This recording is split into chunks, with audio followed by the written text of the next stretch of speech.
जय माता दी दोस्तों, मैं रोहित कुमार तिवारी अपने यूट्यूब चैनल पर आप सभी लोगों का हार्दिक स्वागत करता हूं। आज हम लोग गणित विषय से संबंधित कुछ important objective numerical questions discussion कर रहे हैं। इसमें आपको जो हमने इसके पहले थ्योरी क्लास ली थी उसी के अकॉर्डिंग इसमें क्वेश्चन डिज़ाइन किए गए हैं। और यहाँ पे किसी भी एग्ज़ाम में, चाहे वह टेट एग्ज़ाम हो, एमपी पुलिस, एसआई या फिर अदर किसी भी गवर्नमेंट एग्जाम में जियोमेट्री से रिलेटेड इसी तरह के बेसिक क्वेश्चंस पूछे जाते हैं। तो ये नॉलेज होना आपके लिए बहुत ज़रूरी है। तो प्लीज़ अगर आप हमारे चैनल पर नए हैं तो प्लीज़ सब्सक्राइब जरूर करिए और बेल आइकन बटन को दबाना बिल्कुल मत भूलिए, जिससे आने वाली वीडियो को नोटिफिकेशन मिल सके। और दोस्तों प्लीज़ वीडियो को पूरा देखा करिए। देखिए, हम इतनी मेहनत कर रहे हैं आपके लिए, तो प्लीज़ इतना सपोर्ट तो आप हमें कर ही सकते हैं। तो चलिए देखते हैं पहला क्वेश्चन क्या है। पहला क्वेश्चन लिखा हुआ है कि किसी त्रिभुज के लिए निम्नलिखित में से कौन सा कथन सत्य है। अर्थात आपको चार ऑप्शन दिए गए हैं, इनमें से बताना है आपको कि कौन सा कथन सही लिखा हुआ है। ठीक है, जो त्रिभुज की कंडीशन को फुलफिल करता है, अर्थात त्रिभुज की कंडीशन के हिसाब से सही होगा। ठीक है, तो लिखा हुआ है कि एक कोण न्यून कोण होता है। त्रिभुज की बात कर रहा है, तो सबसे पहले हम लोग जो प्रश्न बोला जाता है उसके हिसाब से डायग्राम ड्रा कर लेते हैं। ठीक है, तो त्रिभुज हमने बना लिया। फिर बोल रहा है कि इसका एक कोण सदैव न्यून कोण होता है। तो त्रिभुज का एक कोण सदैव न्यून कोण होता है, तो ये तो गलत बात है। ठीक है, त्रिभुज के जो हैं, फिर उसके बाद दूसरा ऑप्शन देखते हैं, एक त्रिभुज के तीनों कोण न्यून कोण होते हैं। ठीक है, और दूसरा ऑप्शन देख लेते हैं। दूसरा है कि एक कोण सदैव समकोण होता है। तो त्रिभुज का एक भी कोण समकोण नहीं होता है। ठीक है, तो ये भी ऑप्शन गलत हो जाएगा। ठीक है, तो एक कोण समकोण तो हो सकता है, लेकिन ये अभी कंडीशन इस त्रिभुज में नहीं बैठ रही। ठीक है, अब फिर इसके बाद बात कर लेते हैं कि एक कोण सदैव अधिक कोण होता है। तो ये भी ऑप्शन गलत हो जाएगा। ठीक है, और फिर इसके बाद चौथे ऑप्शन की बात कर लेते हैं कि समस्त कोण सदैव न्यून कोण होते हैं। ठीक है, तो ये ऑप्शन सही हो जाएगा कि देखिए, आप त्रिभुज के समस्त कोण सदैव न्यून कोण होते हैं। अर्थात इसका एक कोण 60 डिग्री, दूसरा भी 60 और तीसरा भी 60, अर्थात त्रिभुज के तीनों कोणों का योग जो है 180 डिग्री के बराबर होता है। ठीक है, और न्यून कोण क्या होता है? अर्थात ऐसा कोण जिसकी वैल्यू जो है वह 0 डिग्री से बड़ी एवं 90 डिग्री से कम होता है, वह कोण जो होता है न्यून कोण कहलाता है। ठीक है, और इसका डायग्राम आप इस तरह करके बना सकते हो। ठीक है, तो ऑप्शन नंबर 4 तो जो है इसका करेक्ट आंसर हो जाएगा। चलिए बात करते हैं अगले क्वेश्चन की। अगला क्वेश्चन लिखा हुआ है कि मीनाक्षी ने अपनी घड़ी की मिनट वाली सुई द्वारा चली गई 1 से लेकर 10 तक, 1 से 10 तक की दूरी को समकोण में मापना चाहा, और उसकी सही माप क्या हो जाएगी। उसकी सही माप आपसे पूछ रहा है, क्या हो जाएगी। घड़ी जो है, मिनट वाली सुई जो है, पहले 1 से लेकर 10 तक चलती है, उनके बीच में कितने बार जो है समकोण एंगल अर्थात 90 डिग्री का एंगल ड्रा होता है। ठीक है, देखिए, एक बार मिनट की सुई जब 1 पर थी और फिर उसके बाद 1 से लेकर जब 4 तक आई तो एक 90 डिग्री का कोण बना, अर्थात 1 से लेकर 2 तक जाने में 30 डिग्री का कोण बनता है। तो यहाँ पे 30, फिर उसके बाद यहाँ पर भी 30, यहाँ पर भी 30, तो 30 30 60, 30 90। ठीक है ना, अर्थात यहाँ पे 30 डिग्री, फिर ये 30 डिग्री, फिर इसके बाद फिर ये 30 डिग्री। तो इन तीनों को जोड़ दिया अगर, तो ये 90 डिग्री का कोण बन गया यहाँ पर। तो इस प्रकार करके जो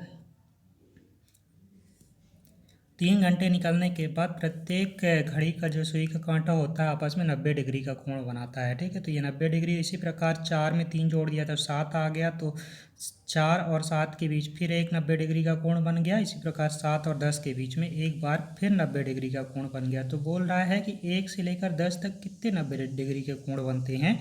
तो 1 से लेकर 4 तक एक समकोण, 4 से लेकर 7 तक दूसरा समकोण, और 7 से लेकर 10 तक तीसरा समकोण, अर्थात टोटल 3 समकोण बनते हैं 1 से लेकर 10 तक में। ठीक है, तो ऑप्शन नंबर सी जो है इसका करेक्ट आंसर हो जाएगा। ठीक है, चलिए बात कर लेते हैं अगले क्वेश्चन की। अगला क्वेश्चन इसमें लिखा हुआ है कि नीचे दिए गए चित्र में यदि ए बी बराबर बी सी, अर्थात ए बी जो है वह बी सी के बराबर है, तो ए बी सी बराबर 90 डिग्री, अर्थात ए बी सी अर्थात कौन सा एंगल को कोण बोला जाता है, जो एंगल सेंटर में होता है। तो बी की वैल्यू बोल रहा है 90 डिग्री, तो बी की वैल्यू 90 डिग्री। तो आपसे पूछ रहा है बी सी डी का मान क्या हो जाएगा। बी सी डी देख लेते हैं कहाँ पे बना हुआ है, बी सी और डी की वैल्यू पूछ रहा है आपसे, है ना। देखिए, ये एक क्या है, अर्थात ये बहिष कोण की वैल्यू पूछ रहा है कितनी हो जाएगी। तो इसकी वैल्यू फाइंड आउट करने के लिए सबसे पहले आप ये देखो कि ये एक त्रिभुज बना हुआ है ना। यह एक त्रिभुज है हमारा, तो इसमें एक कोण 90 डिग्री दिया हुआ है, तो अन्य दो कोणों की वैल्यू कितनी हो जाएगी, इसको निकालने के लिए सबसे पहले हम लोग क्या करते हैं कि 90 धन त्रिभुज के तीनों कोणों का योग कितना होता है 180 डिग्री। तो पहला कोण 90 है, दूसरा मान लिया यक्स, तीसरा भी यक्स मान लिया है ना। तो यक्स यक्स जुड़ गया तो कितना आ गया 2x आ गया,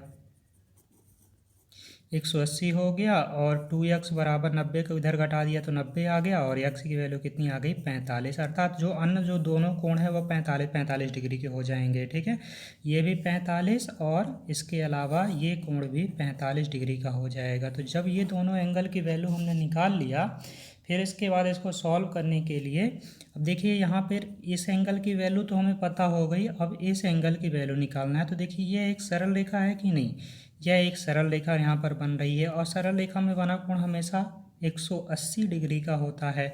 तो अगर इतने की वैल्यू 45 है तो इसकी वैल्यू तो निकाली जा सकती है। ठीक है, तो सरल रेखा में बना कोण हमेशा कितना होता है 180 डिग्री का होता है। ठीक है, यह सरल रेखा में बना कोण हमेशा 180 डिग्री का होता है। तो 180 माइनस 45 तो कितना आ जाएगा, इसको इसके साथ घटा देते हैं तो 135 डिग्री जो है इसकी करेक्ट वैल्यू आ जाएगी, और यही आपका आंसर हो जाएगा। ठीक है, तो इस तरह करके आप इसके बहिष कोण की वैल्यू आराम से निकाल सकते हो। 135 जो इसका करेक्ट आंसर कौन से ऑप्शन में दिया हुआ है, ऑप्शन नंबर 1 जो है इसका करेक्ट आंसर हो जाएगा। ठीक है, चलिए बात कर लेते हैं अगले क्वेश्चन की। अगला क्वेश्चन है कि दिए अगर त्रिभुज की दो भुजाएं बराबर दी गई हों तो जो शीर्ष होता है उसके सम्मुख जो दोनों बने हुए कोण होते हैं ना वो आपस में हमेशा बराबर होते हैं। ठीक है, तो यहाँ पर एंगल ए जो है एंगल सी के बराबर हो जाएगा। अर्थात इसकी वैल्यू अगर दे के रखा है 2x माइनस 20 तो सी की वैल्यू भी 2x माइनस 20 हो जाएगी। अब त्रिभुज के तीनों कोण आपको पता हो गए। ठीक है, तो त्रिभुज के तीनों कोण पता हो गए, तो त्रिभुज के तीनों कोणों का योग 180 डिग्री होता है ना। योग कितना होता है, त्रिभुज के तीनों कोणों का योग 180 डिग्री होता है।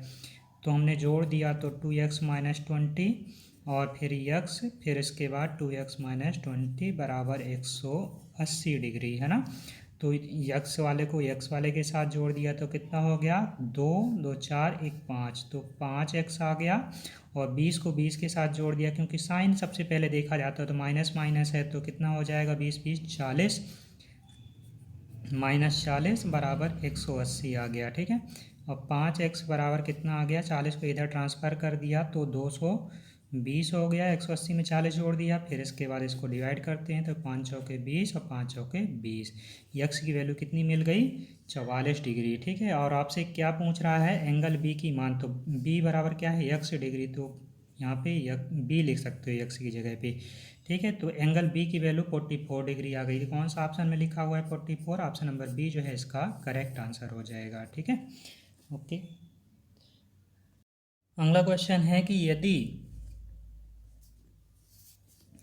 ए बी सी डी एक समलंब चतुर्भुज है, ए बी सी डी कैसा चतुर्भुज है, एक समलंब चतुर्भुज है जिसमें ए बी जो है डी सी के समानांतर है, ए बी जो है डी सी के समानांतर भुजा है, और फिर उसके बाद यदि कोण ए बराबर 55 डिग्री दिया है और कोण बी बराबर 70 डिग्री दिया हुआ है, तो एंगल सी तथा एंगल डी का मान निकालना है, कोण सी तथा कोण डी का मान निकालना है आपको, है ना।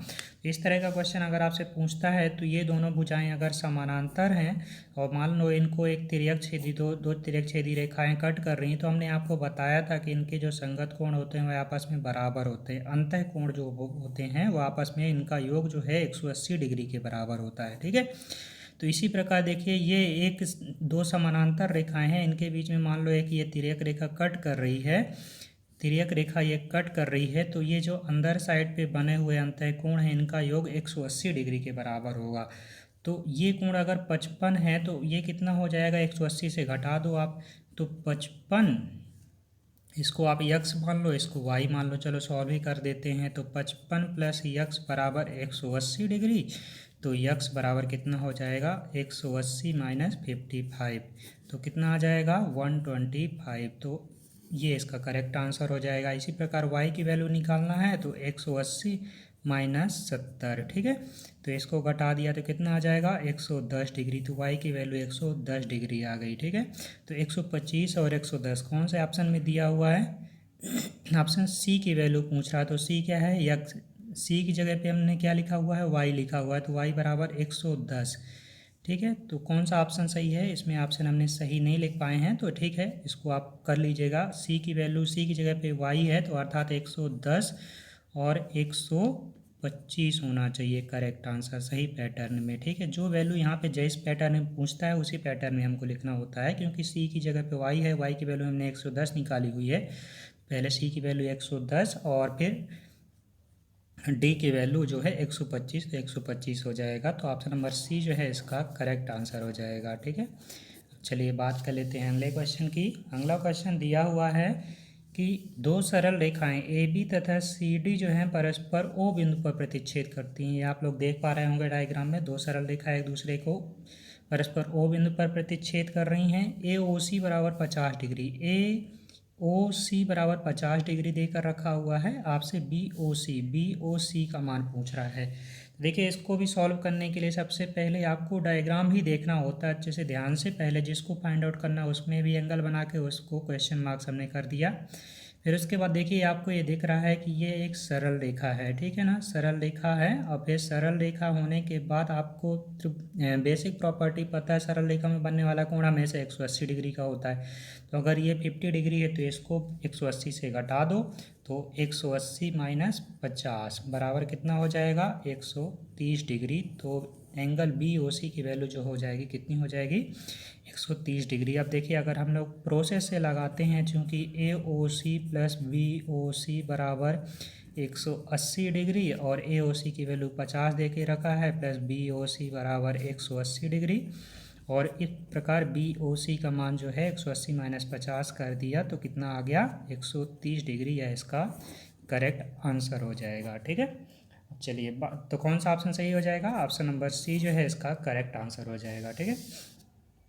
अगले क्वेश्चन की बात कर लेते हैं। देखिए अगला क्वेश्चन लिखा हुआ है कि दी गई आकृति में यदि बी ए सी का मान 30 डिग्री, बी ए सी का मान 30 डिग्री लिखा है, ए बी सी का मान 50 डिग्री, ए बी सी का मान 50 डिग्री तथा सी डी ई का मान जो है 25 डिग्री, सी डी ई का मान 25 डिग्री, तो ए ई डी का मान कितना हो जाएगा ए ई डी, अर्थात ये बहिष कोण की बात कर रहा है यहाँ पर भी, ठीक है। देखिए इसको फाइंड आउट करने के लिए हमें सबसे पहले क्या देखना होगा, देखिए एक ये त्रिभुज दिखाई दे रहा होगा आपको, ठीक है, और इसी प्रकार एक ये त्रिभुज हो गया और इसी प्रकार एक और ये त्रिभुज दिखाई दे रहा है ना। तो इस त्रिभुज में दो कोणों की वैल्यू आपको पता है, 30 है और ये 50 है। इस कोण की वैल्यू आपको नहीं पता, तो त्रिभुज के तीनों कोणों के योग कितना होता है 180 डिग्री होता है। तो दो कोण दे के रखें तो 50 30 80 है ना। तो तीनों कोणों का योग 180 होता है। तो मान लिया ये नहीं पता तो इसकी वैल्यू यक्स मान लिया, तो यक्स बराबर 180, तो यक्स बराबर 180 माइनस 80, तो कितना आ गया यक्स की वैल्यू 100 डिग्री आ गई, अर्थात ये यक्स की वैल्यू जो है 100, अर्थात ये यहाँ पे जो कोण बन रहा है वो 100 डिग्री का है, ठीक है।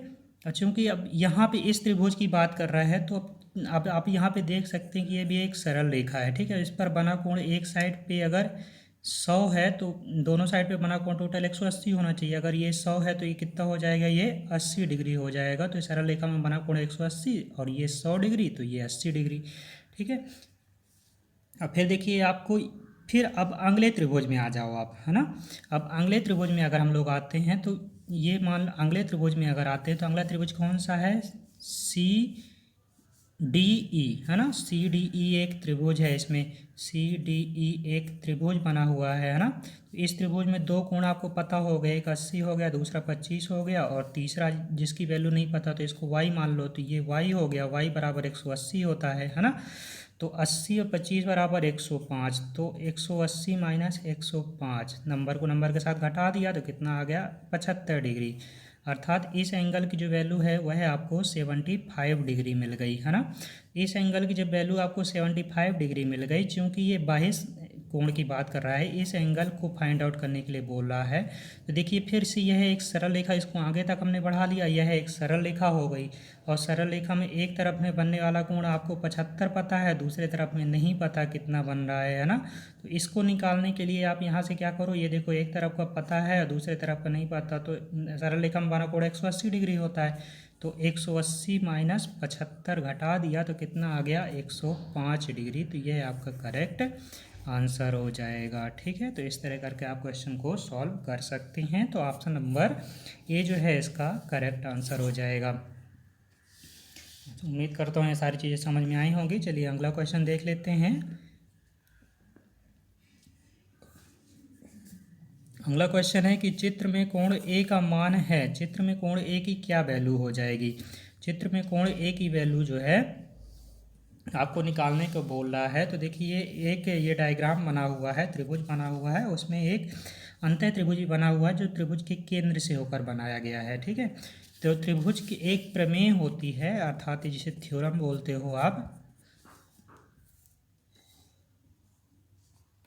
त्रिभुज के शीर्ष पर बना कोण केंद्र पर बने कोण का आधा होता है। त्रिभुज के शीर्ष पर बना हुआ कोण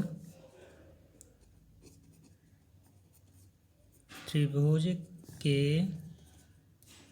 केंद्र पर बने कोण का आधा होता है। ठीक है ना, ये आपकी प्रमेय होती है। तो इसमें जैसे हमने क्या बोला, त्रिभुज के शीर्ष पर बना हुआ कोण, तो त्रिभुज के शीर्ष पर कौन सा कोण बना हुआ है, तो बी ए सी। तो बी ए सी त्रिभुज के शीर्ष पर बना हुआ कोण है। और त्रिभुज के केंद्र पर बने कोण का आधा होता है। तो त्रिभुज के केंद्र पर कौन सा कोण बना हुआ है, बी ओ सी, और इसका आधा अर्थात बटे 2, भाग दे दिया 2 का, है ना। तो 108 बटे 2, तो कितना आ गया, 2 पंचे 10 और 2 चौके 8, अर्थात 54 डिग्री, यही इसका आंसर हो जाएगा। ठीक है, और यहाँ से आपके पेपर में बहुत क्वेश्चन पूछे जाते हैं कि सेंटर में बना कोण जो होता है अगर 108 डिग्री है तो यहाँ पे बना कोण आधा हो जाएगा। अगर यहाँ पे मान लो आप कोई दूसरा एक कोण लेके देख लेते हैं, यहाँ पे अगर कोई कोण दिया होता है 40 डिग्री, तो यहाँ पे जो बना कोण हो जाता है उसका दुगना कर दो, 80 हो जाएगा। अभी यहाँ से कि सॉल्व किया तो इसको आधा कर दिया, लेकिन अगर यहाँ से सॉल्व कर रहे हैं तो इसको 2 गुना कर दिया। ठीक है, तो ये आपको चीज़ें समझ में आ गई होगी। तो चलिए दोस्तों, ठीक है, वीडियो को यहीं पे कंप्लीट करते हैं। आपको वीडियो कैसा लगा कमेंट बॉक्स में ज़रूर बताइएगा। अगर वीडियो अच्छा लगा हो तो अपने दोस्तों के पास शेयर करिए, वीडियो को लाइक करिए, कमेंट करिए। Okay, thanks for watching this video.